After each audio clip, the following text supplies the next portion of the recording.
എനിക്ക് ഭയങ്കര വിഷമമായിരുന്നു എലിമിനേറ്റ് ആയപ്പോ. ഒരാഴ്ച കഴിഞ്ഞപ്പോ സന്തോഷമായി ജോലി പോയിരുന്നു.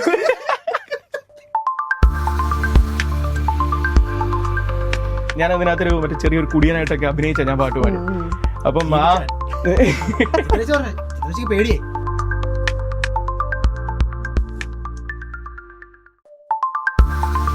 ഞാൻ പാട്ട് പഠിക്കുന്ന ജോലിനെ വിളിച്ച് ചോദിച്ചിട്ടാണ് പഠിക്കുന്നത്. എനിക്ക് കൃത്യമായിട്ട് അറിയത്തില്ല. അതുകൊണ്ട് എന്ത് പറ്റി, എനിക്ക് മുന്നേ ഭയങ്കര ഫാൻസ് ആട്ടോ. ആണല്ലേ? ഫാൻസ് എന്ന് എത്ര വിഷമം എന്താ? ഭയങ്കര ഫാൻസാ. അവന് ഭയങ്കര ഫാൻസാ. നെഞ്ചിക്കുൾ പെയ്തിടും മാമഴേ നീരുക്കുൾ മൂകിടും. ഞാൻ പിന്നെ സ്റ്റാർസ് പക്ഷേ ഞാൻ കണ്ണാടി വെച്ചു. പെട്ടെന്ന് ആൾക്കാർക്ക് മനസ്സിലാകത്തില്ല. പിന്നെ ഉന്മേൽ പിഴയോ ഇല്ലാമൽ വീസിടും. നമസ്കാരം. ഇന്നത്തെ നമ്മുടെ guest Asianet star singer season 10 നമുക്ക് എല്ലാവർക്കും ഒരുപാട് ഇഷ്ടമുള്ള 2 യങ് സിംഗേഴ്സാണ്. ജോയലും റോബിനും സ്വാഗതം ചെയ്യാം. അവരുടെ പുതിയ വിശേഷങ്ങൾ ടോക്ക് ഫ്രെയിമിലൂടെ. നമസ്കാരം. Hello, hi hi hi. എന്തൊക്കെയുണ്ട് പുതിയ പുതിയ വിശേഷങ്ങൾ? സീസൺ 10 ഇറങ്ങിയിട്ട് നല്ല വിശേഷം, നല്ല വിശേഷം.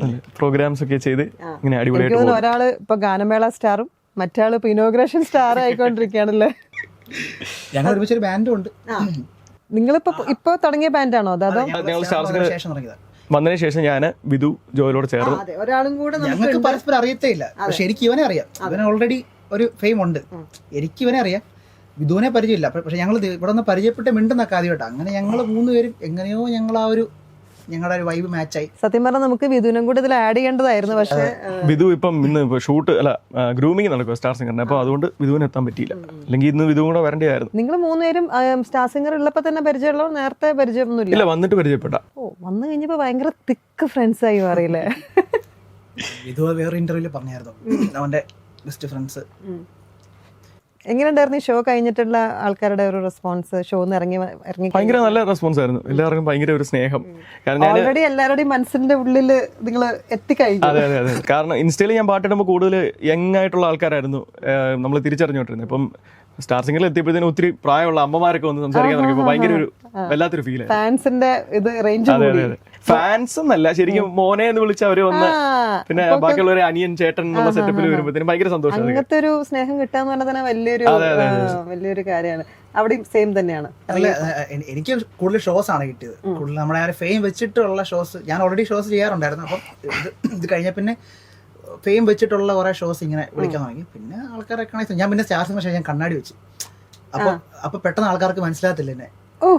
അല്ല, സീരിയസ്ലി കണ്ണാടി വെച്ചപ്പോഴേക്കും കൈസ് തന്നെയാണ് നമ്മള് ശ്രീരാഗിന്റെ ഒരു ഫാൻസിന്റെ ഇത് കൂടിയിട്ട് ഞാൻ കണ്ണാടി എടുത്ത് വെച്ചാണ് മതിയായി എനിക്ക് ഈ ആൾക്കാരെ. ഫാൻസ് ഒക്കെ ഉണ്ടായിരുന്നു. അത്യാവശ്യം പാട്ടൊക്കെ ഇഷ്ടമുള്ള ആൾക്കാരുണ്ടായിരുന്നു നന്നായിട്ട്.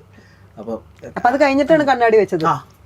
അപ്പം ഇന്നലെ തന്നെ കൈസ് ഞങ്ങൾ ശ്രീരാഗിന്റെ ഒരു ഷോ കാണാൻ പോയിട്ടുണ്ടായി. അപ്പൊ അവിടെ വെച്ചിങ്ങനെ റോബിന്റെ അടുത്ത് വന്നിട്ട്, റോബിൻ സ്റ്റാർ സിംഗർ പാടിയ ആളല്ലേ? അപ്പൊ ഞാൻ അടുത്തേക്കാ. റോബിൻ പറഞ്ഞു ഞങ്ങൾ 2 പേരും ഉണ്ടായിരുന്നു. അപ്പൊ കണ്ണാടി വെച്ചിട്ട് മനസ്സിലായില്ല. കണ്ണാടി വെക്കുമ്പോ ചിലപ്പോ ലുക്ക് പെട്ടെന്ന് ആൾക്കാർക്ക്. മോനെ അതിന് മുന്നേ തന്നെ വൈറലായി ഇൻസ്റ്റയില് പാട്ട് പാടിയിടുമായിരുന്നു.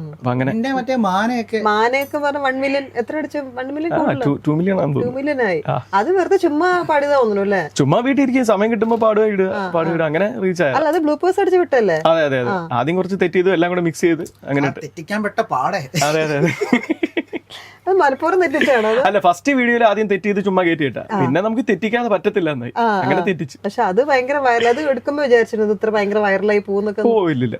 പിന്നെ ആ പാട്ടിന്റെ ഒരു ഗുണം ഉള്ളതുകൊണ്ട് ചിലപ്പോ ഞാൻ വിചാരിച്ചു ഒത്തിരി ആൾക്കാർക്ക് ഇഷ്ടപ്പെടും എന്ന് വിചാരിച്ചു. അങ്ങനെ കയറി പോയതാ. അത് കഴിഞ്ഞപ്പോ ഇൻസ്റ്റ ഫുള്ള് ഭയങ്കര ഫോളോവേഴ്സ് കയറി. പെട്ടെന്ന് കയറി. എനിക്ക് ആദ്യം 700 ഫോളോവേഴ്സ് ഉള്ളായിരുന്നു. പിന്നെ വീഡിയോ ഇട്ടിപ്പം 1,06,000 എത്തി. അത് റിയാലിറ്റി ഷോന് മുന്നേ മുന്നേ ഉണ്ടായിരുന്നു. അപ്പൊ റിയാലിറ്റി ഷോന് വരുന്നക്കാട്ട് മുന്നേ തന്നെ ആള് സ്റ്റാർ ആണ് അല്ലേ? റിയാലിറ്റി ഷോ വരുന്നതിന് മുന്നേ വെച്ചിട്ട് തട്ടിമുട്ടിയൊക്കെ പോയിരുന്നു. 65,000 റിയാലിറ്റി ഷോ വരുന്നതിന് മുമ്പേ. സ്റ്റാർ സിംഗർ വരുന്നതിന് മുമ്പേ 65K. അത് കഴിഞ്ഞപ്പോ 1,00,000 എത്തി തുടങ്ങിയിട്ട്. ഈ സ്റ്റാർ സിംഗേഴ്സിലേക്ക് എങ്ങനെയാണ് വന്നത്? റിയാലിറ്റി ഷോയിലേക്ക് എങ്ങനെയായിരുന്നു ഒരു തുടക്കം? റൂബിന് നിന്റെ അനുഭവം പറഞ്ഞത്. ആണോ? നമ്മൾ ആദ്യം ഓഡീഷന് ഇങ്ങനെ വരുമല്ലോ, ഓഡീഷൻസ് ഇങ്ങനെ പോസ്റ്ററൊക്കെ കണ്ടു. അങ്ങനെ ചുമ്മാ ഫസ്റ്റ് ഓഡീഷന് വന്നു. പാടി ഇങ്ങനെ 4 ഓഡീഷൻ ഉണ്ടായിരുന്നല്ലേ? 4 5 4-5 ഓഡിഷൻ ഉണ്ടായിരുന്നു. ഇങ്ങനെ ഓരോന്നോരോന്ന് കടന്ന് ഇത് ഫസ്റ്റ് റിയാലിറ്റി ഷോ ആണോ? എന്റെ അതെ ഞങ്ങളുടെ രണ്ടുപേരും അതെ.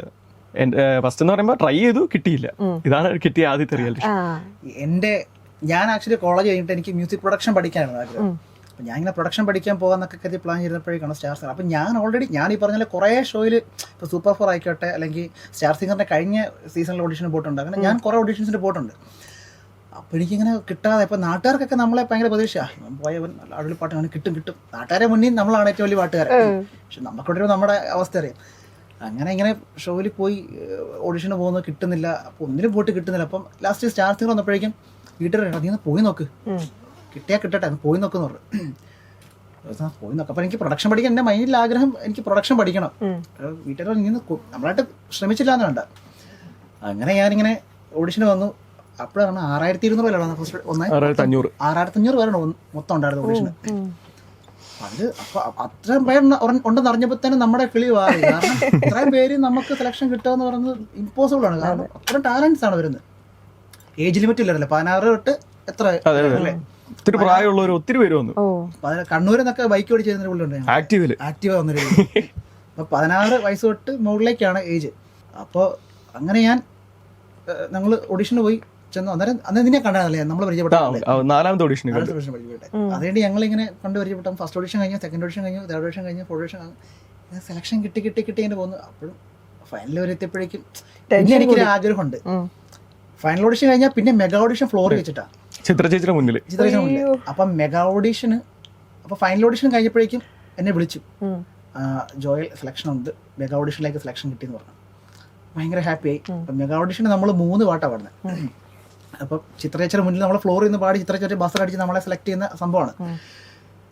അപ്പം നമ്മുടെ എത്ര ദിവസം അവിടെ വെച്ച് പ്രാക്ടീസ്, ഗ്രൂമിങ് 4 ദിവസം നമ്മുടെ ഗ്രൂമിങ് അവിടെ പാട്ട് നമ്മളെ പഠിപ്പിക്കും, ഗ്രൂമിങ് കാര്യങ്ങളൊക്കെ ഉണ്ട്.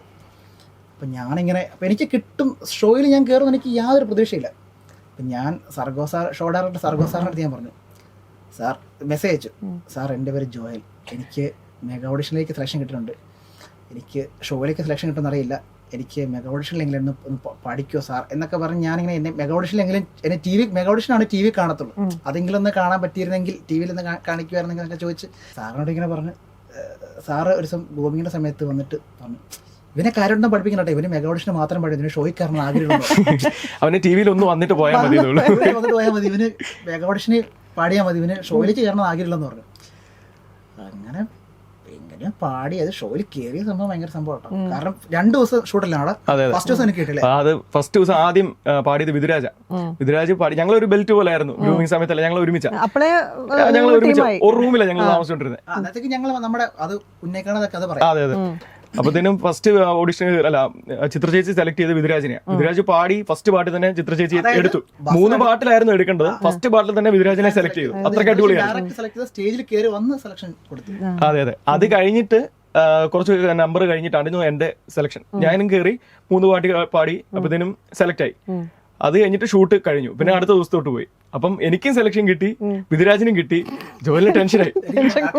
എല്ലാരും നോക്കുമ്പോ ഞാനും റോബിനും ഇത് ഒരുമിച്ചാ ഞങ്ങള്. കാരണം ഗ്രൂമിങ്ങിന്റെ സമയത്ത് കുറച്ച് റീൽ എടുക്കുന്നുണ്ടായിരുന്നു. അപ്പൊ ആ റീൽ ഞങ്ങൾ പോസ്റ്റ് ചെയ്തപ്പോ ഏകദേശം 3 മില്യൺ 5 മില്യൺ എന്തോ ആ പാട്ട് വന്നു. അപ്പൊ ഞങ്ങളൊരു കോംബോ ആയി എല്ലാവരുടെയും മുന്നിൽ. അത് ടെലികാസ്റ്റ് ചെയ്യുന്നതിന് മുമ്പേ തന്നെ നമ്മള് എല്ലാവരുടെ ഇടയിൽ ഒന്ന് ഭയങ്കര അടിപൊളിയായി വന്നു.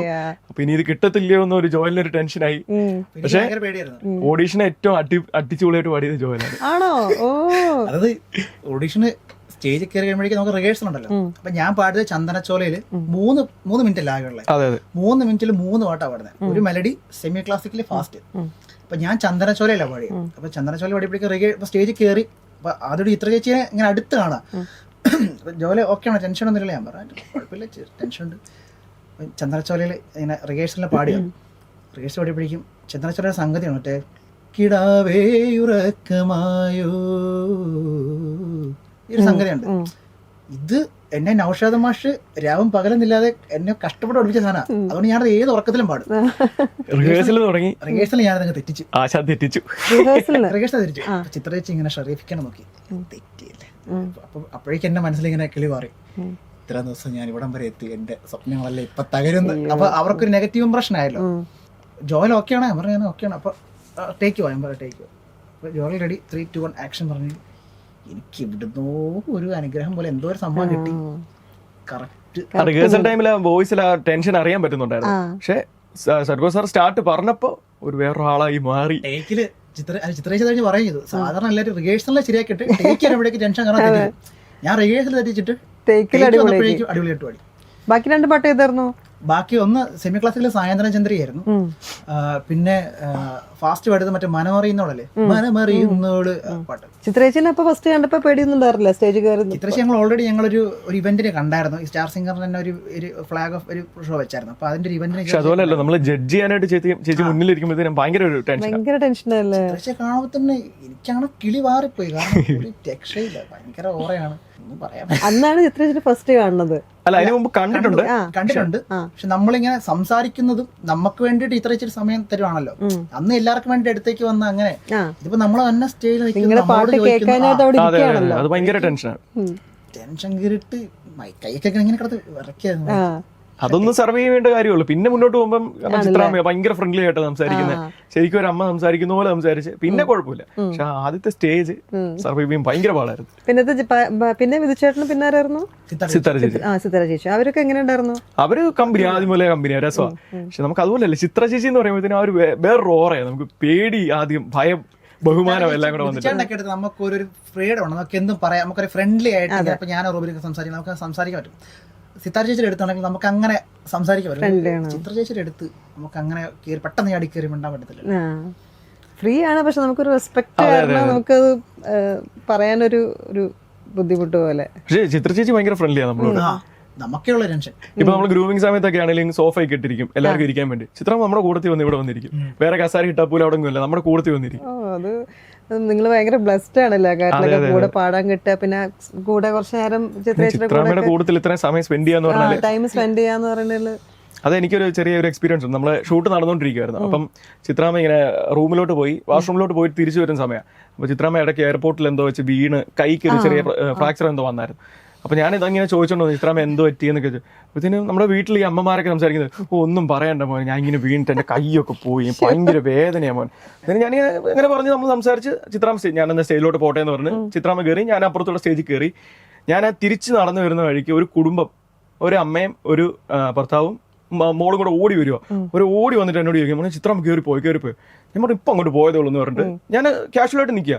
അപ്പോഴത്തേനും ആ പുള്ളിക്കാരി കണ്ണൊക്കെ നിറഞ്ഞ് ഭയങ്കര സാഡായിട്ട് നിൽക്കുക. കാരണം ചിത്രാമ്മയെ കാണാൻ വേറൊരു ഇനി അവസരമില്ല, നമുക്ക് അങ്ങോട്ട് എൻട്രി ഇല്ല, സെക്യൂരിറ്റി അവിടെ നിൽപ്പുണ്ട്, എനിക്കും അങ്ങനെ ഉള്ളവർക്ക് മാത്രമേ എൻട്രി ഉള്ളൂ. അപ്പൊ ചിത്രാമ്മ അകത്തോട്ട് കയറി കഴിഞ്ഞ് ഇനി അവർക്ക് കാണാൻ പറ്റത്തില്ല. മോനെ ഞങ്ങൾ ഭയങ്കര ആഗ്രഹത്തോടെ വന്ന് ഒന്ന് സംസാരിക്കാൻ വേണ്ടി വന്ന, കാണാൻ പറ്റിയില്ല, ഭയങ്കര വിഷമത്തോടെ അവിടെ കരഞ്ഞുകൊണ്ട് അമ്മ തിരിച്ചു പോയത്. അപ്പോഴാണ് ഞാൻ റിയലൈസ് ചെയ്തത്, ദൈവമേ കുറച്ചു മുമ്പ് എന്നോട് ഇങ്ങനെ അയ്യോ അവനെ കയ്യോ അയ്യാന്ന് പറഞ്ഞ ആള് എന്തായിരുന്നു എന്ന് അപ്പോഴാണ് ശരിക്കും ഒന്ന് റിയലൈസ് ചെയ്യാൻ പറ്റും. അത്രയും പേര് പുറത്ത് വെയിറ്റ് നോക്കൊന്ന് കാണാൻ വേണ്ടി, ദൂരെ എന്തെങ്കിലും ഒന്ന് കണ്ടാൽ മതി എന്ന് പറഞ്ഞു വന്നവരാ. ആ സമയത്ത് മോനെ അത് ഏത് പാട്ടാ പാടിയത്? അപ്പം സ്റ്റേജില് ഫസ്റ്റ് ഓഡീഷന് ഞാൻ മറന്നു പൂമകളെ എന്ന് പറഞ്ഞൊരു പാട്ടാണ് പാടി. അതാ പാടി. അധികം ഇഷ്ടം പഴയ പാട്ടുകളോടെ വന്നിട്ടുണ്ടല്ലേ? ഞാൻ മിക്കവാറും അങ്ങനെ പഴയ പാട്ടുകൾ, കുറച്ച് വിഷമമുള്ള പാട്ടുകളാണ് ഞാൻ പാടാറുള്ളത്. സാഡ് സോങ്സ് ഇഷ്ടം. അതെന്താ അങ്ങനെ? അതെന്തോ അങ്ങനെ ദാസേട്ടനും പിന്നെ മധുചേട്ടനും. അതെ, മധുചേട്ടൻ ദാസേട്ടൻ വലിയ ഫാനാ ഞാൻ. അവരുടെ പാട്ടുകളെ കൂടുതലും കേൾക്കാം. കൂടുതലും കേൾക്കുന്നത്. പുതിയ പാട്ടുകളൊന്നും കേൾക്കാറില്ല? ഉണ്ട്, എല്ലാം കേൾക്കാറുണ്ട്. പക്ഷെ കൂടുതലും പാടുന്നത് പഴയ പാട്ടുകളായിരിക്കും. ഏറ്റവും നല്ല ജഡ്ജസ് കമന്റ് ചെയ്ത പാട്ട് ഏതായിരുന്നു? എന്റേത് നമ്മുടെ ശാന്തമീ രാത്രിയിൽ എന്ന് പറഞ്ഞ പാട്ടുണ്ടല്ലോ, പഴയ ജോണി വാക്കറിലെ പാട്ട്. അതായിരുന്നു. ചിത്ര ചേച്ചി ചിരിച്ച് ഭയങ്കര എൻജോയ് ചെയ്ത് ഭയങ്കര രസമായിട്ട് ഞാൻ അതിനകത്തൊരു മറ്റേ ചെറിയൊരു കുടിയനായിട്ടൊക്കെ അഭിനയിച്ച ഞാൻ പാട്ട് പാടി. അപ്പം ചിത്രേച്ചിക്ക് പേടിയായി, ഇവിടെ ഇങ്ങനെ ഫ്ലോറിൽ നിന്ന് താഴെ വീഴാനൊക്കെ പോകുന്നതൊക്കെ ചിത്രേച്ചി ഇങ്ങനെ പേടിച്ചരുത്. അത് ആ സമയത്തായിരുന്നു നമ്മുടെ തുടരും സിനിമ റിലീസായത്. അപ്പൊ അതിനകത്ത് നമ്മുടെ അരവിന്ദ് ഈ പാട്ട് പാടിയിട്ടുണ്ട്. എനിക്ക് ഈ സിനിമ ഉണ്ടെന്നോ ഈ പാട്ട് അതിലുണ്ടോന്നോ ഒന്നും എനിക്ക് അറിയത്തില്ല. ഇല്ല, ഞാൻ അമ്മയോട് ചോദിച്ചു, അമ്മ ഇങ്ങനെ ഒരു റൗണ്ട് ഉണ്ട്, അപ്പൊ ഒരു പാട്ട് ഏതെന്ന് നീ ഇത് പാടെന്ന് പറഞ്ഞ് ചുമ്മാ ഞാനത് കൊടുത്തു. റൈറ്റ്സ് ഉണ്ട്, അങ്ങനെ ആ പാട്ട് സെലക്ട് ചെയ്തു, പാടി. നമ്മൾ ടെലികാസ്റ്റ് ചെയ്യുന്ന സമയത്താണ് ഈ സിനിമ റിലീസാണ്, ആ ഒരു സമയത്തായിരുന്നു. അപ്പോഴാണ് ഞാൻ അറിയുന്നത് ഈ സിനിമയ്ക്കകത്ത് ഇങ്ങനെ ഒരു പാട്ടുണ്ട്. അപ്പൊ അത് ഭയങ്കരമായിട്ട് റീച്ച് ആയി എന്റെ പാട്ട്. ഞാനത് റീല് കട്ട് ചെയ്തിട്ടപ്പോ ഭയങ്കരമായിട്ട് റീച്ച് ആയി. എന്ത് തൊട്ടാലും ഭയങ്കര റീച്ചിലോട്ട് എല്ലാം പൊന്നാക്കുന്ന. നമുക്ക് ശാന്തമീരുടെ രണ്ട് ഒരു പാടിയാലോ? ഇപ്പൊ ചോദിച്ചാലും ജലദോഷമുള്ളപ്പോഴും പാടും. പാടും. സ്കൂളിൽ നിന്ന് പിള്ളേര് മറ്റേ ആനുവൽ ഡേ ഇനാഗ്രേഷൻ ഒക്കെ വിളിക്കുന്ന ഈ പാട്ട് കേട്ടിട്ട് അവർക്ക് ഭയങ്കര ഇഷ്ടപ്പെട്ടായിരുന്നു. ഒന്നത് ഒന്നുകൂടെ റീച്ച് ചെയ്തേ പിള്ളേരൊക്കെ കുറെ പേര് കേൾക്കാത്തവര് ഇപ്പം ഒന്നുകൂടെ ഈ തുടർന്നുള്ള പടത്തിലൂടെ വീണ്ടും കേൾക്കണ പാട്ടാണ്. ഫ്ലോറിൽ പാടിയപ്പോ കോറസ് പാടുന്നത് ഞാനും ഇതും കൂടെയാ. ഞങ്ങളെ കോറസ് പാടി. അതെന്നാ നമ്മുടെ ജോണി വാക്കർ സിനിമയ്ക്കകത്ത് മമ്മൂട്ടി ഇങ്ങനെ സ്റ്റെപ്പ് കാണിക്കും, അതേ സ്റ്റെപ്പ് തന്നെ ലാലേട്ടനും കാണിക്കും. അപ്പൊ ഭയങ്കര എല്ലാവർക്കും ഇഷ്ടപ്പെട്ട ആ സാധനം. എന്നാന്ന് പാടാം. 1 2 3 4. ലാ ലാ ലാ ലാ ലാ ലാ ലാ ലാ ലാ ലാ ലാ ലാ ലാ ലാ. ഓ ലാ ലാ ലാ. ശാന്തമീ രാത്രിയിൽ വാദ്യഘോഷാദികൾ കൊണ്ടുവാ, ഓ കൊണ്ടുവാ. കൊമ്പട് കുറുംകുഴൽ കൊട് തപ്പട് തകിൽ പുറം കൊട്. നഗരതീരങ്ങളിൽ ലഹരിയിൽ കുതിരവേ ശാന്തമീ രാത്രിയിൽ വാദ്യഘോഷാദികൾ കൊണ്ടുവാ, ഓ കൊണ്ടുവാ. ശാന്തമീ രാത്രിയിൽ വാദ്യഘോഷാദികൾ കൊണ്ടുവാ, ഓ കൊണ്ടുവാ. ഭയങ്കര ഒരു മൂഡ് എല്ലാത്തി പറഞ്ഞ ഈ ഗിറ്റാറും കൂടെ വന്നപ്പോ മൊത്തം ഒരു വിഷ്വൽസ് ഒക്കെ നമുക്കിപ്പോ മമ്മൂക്കയുടെ കാണണോ ലാലേട്ടനെ കാണണോ എന്നുള്ളൊരു റൂബിന്റെ ആ സമയത്തൊരു ഓളം ഉണ്ടാക്കി. അതെ അതെ, നല്ല നല്ല ഓളം ഉണ്ടാക്കി. പ്രത്യേകിച്ച് ആ പടം കൂടെ റിലീസ് ചെയ്തപ്പോ ഭയങ്കര ഒത്തിരി കുടുംബ പ്രേക്ഷകർക്ക് ഭയങ്കര പഴയ പാട്ട് കണക്ട് ചെയ്യാൻ പറ്റി പെട്ടെന്ന്. അതെ അതെ അതെ അതെ. ചെറുപ്പം മുതലേ പാട്ട് രണ്ടുപേരും ഏത് വയസ്സ് മുതൽക്കാണ് പാട്ട് പഠിച്ചു തുടങ്ങിയത്? ഞാൻ വളരെ ചെറുപ്പം തൊട്ട് പാട്ട് പഠിക്കുന്നുണ്ടായിരുന്നു. കുറെ ഗുരുക്കന്മാരെ അടുത്ത് ഇങ്ങനെ പഠിച്ചു, കർണാട്ടിക് മ്യൂസിക് പഠിച്ചു, പിന്നെ ഗസൽസ് ഒക്കെ പോയി പഠിച്ചു. ഗസൽസും പഠിച്ചു?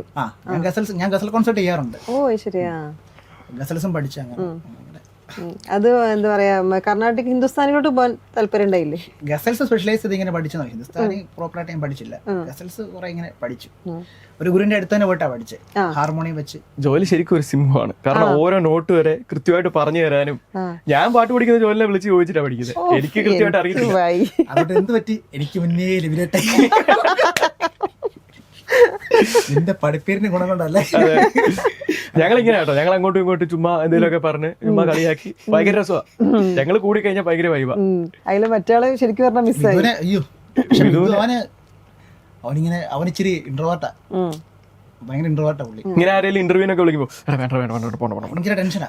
അതൊന്നും പക്ഷെ പാട്ടില് കാണുന്നില്ല. അത് പാട്ട് തുടങ്ങുന്നതിന് മുമ്പ് നമ്മൾ മൈക്ക് പിടിക്കത്തില്ലേ, സെർഗോ സാർ റെഡി എന്ന് പറയുന്നതിന് മുമ്പ് വരെ വിധുരാജിനെ ശ്രദ്ധിച്ചാൽ കാണത്തില്ല, ആരും കാണും. ഈ വിറയല വിറച്ച് പാടെ ഞാൻ പാടത്തില്ല, ഞാൻ പോവാ എന്നൊക്കെ പറഞ്ഞ് നിൽക്കും. ഇങ്ങനെയൊക്കെ പഠിച്ച് ഇങ്ങനെയൊക്കെ ടെൻഷനാ, ഭയങ്കര ടെൻഷനാ. വിധുരാജിന്റെ കഴിഞ്ഞിട്ടുള്ളൂ, ചിത്രാമ്മനെ എടുത്ത് പറഞ്ഞിട്ടുണ്ട്, വിധുരാജ് ഇങ്ങനെ ടെൻഷൻ അടിക്കരുത്. പക്ഷെ സെർഗോ സാർ സ്റ്റാർട്ട് എന്ന് പറഞ്ഞു കഴിഞ്ഞാല് ടെൻഷനും ഇല്ല, ഒന്നുമില്ല, 100 മാർക്ക് വാങ്ങിച്ചേ വിധു ഇറങ്ങുള്ളൂ. അതാണ് വിധുരാജ്. ഭയങ്കര കഴിവല്ലേ. അതെ അതെ, ആ സമയം വരെ ടെൻഷനായിട്ട് പെട്ടെന്ന് എനിക്ക് തോന്നുന്നു ദൈവത്തിന്റെ ഒരു അത് ഭയങ്കര സംഭവം. എന്നോട് ചോദിച്ചാൽ ഞാൻ ഡോക്ടറെ വല്ലതും കാണിക്കണം, എനിക്ക് പേടി, എനിക്ക് പറ്റത്തില്ല. സൈക്കോളജിസ്റ്റിനെ കാണിക്കണമെന്നൊക്കെ ഇങ്ങനെ പറഞ്ഞു, ഞാൻ പോയി എനിക്ക് ഡോക്ടറെ വല്ലതും കാണണം. പക്ഷെ പാട്ട് തുടങ്ങി കഴിഞ്ഞാൽ ഇത് പാടിയിരിക്കും, 100 വാങ്ങിച്ചിരിക്കും. അതാണ് വിധുരാജ്.